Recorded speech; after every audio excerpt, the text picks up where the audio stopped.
Detectives got creative in their efforts to catch that suspected killer. It turns out a site where you and I can upload our DNA results led law enforcement to a relative of the killer. News Channel 5's Tori Dunham with more now on what all of this means for you. Tori?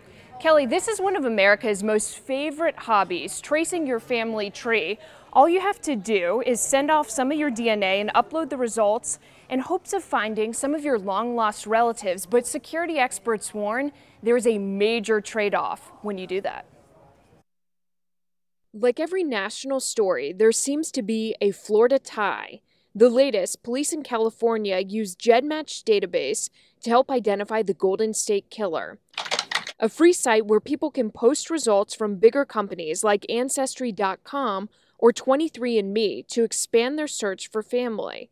The co-owner of the company works out of a tiny office in Lake Worth.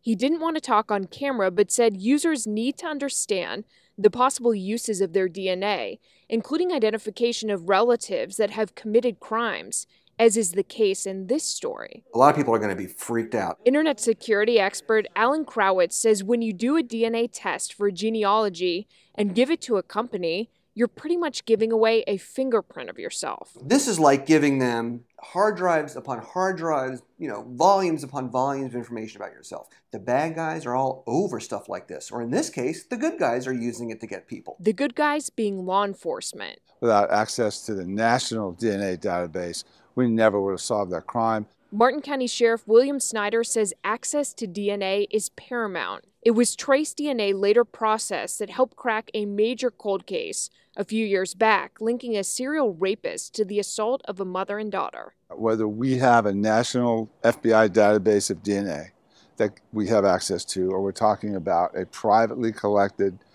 DNA source, the bottom line is this: if law enforcement has access to that DNA, then the communities that we serve are that much safer. The owner of GEDmatch told me that he first heard about law enforcement's involvement from an overnight phone call. He says if you are concerned, you should not upload to his database and remove what you've already put up there. Tori Dunham, WPTV News Channel 5.